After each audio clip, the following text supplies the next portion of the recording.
Hi, it's Daniel Dada speaking here, and I'd like to share with you some tips on what your habits are doing to your body. And so if we take a look at some of these photos in here, there's quite a few of them, but they range from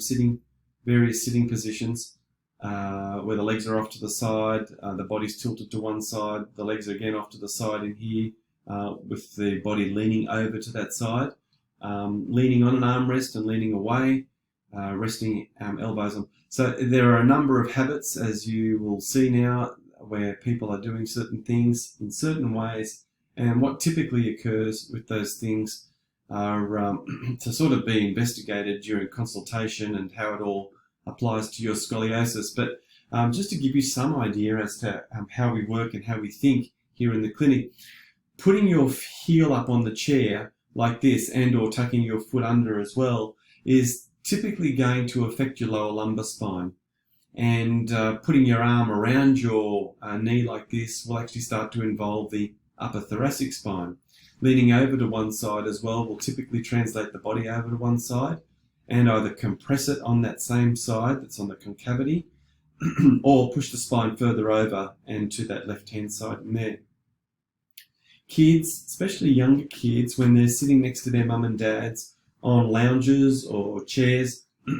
are going to notice that they're going to be migrating to that side as well. And it's very common for a little kid to have a waist on one side and a high shoulder on the opposite side because of this. So we need to be mindful of that.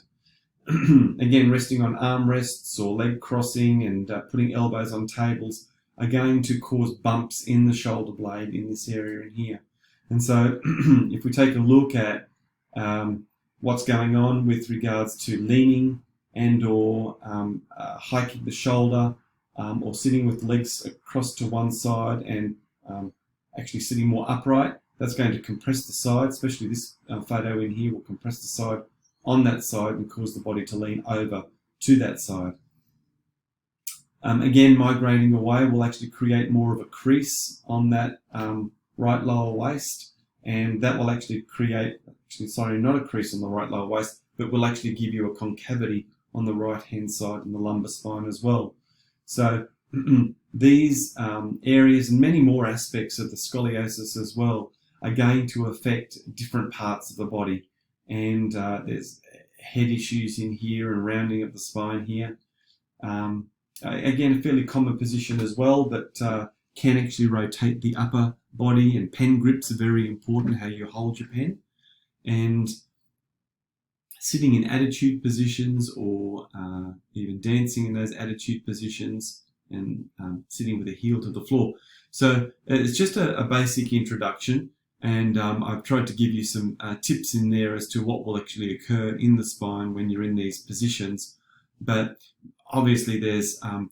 great merit in having a professional consultation done, and St Jude's does offer 1 hour and 2 hour consultations where your medical history and your habit-based history are discovered in detail, and how that actually applies to your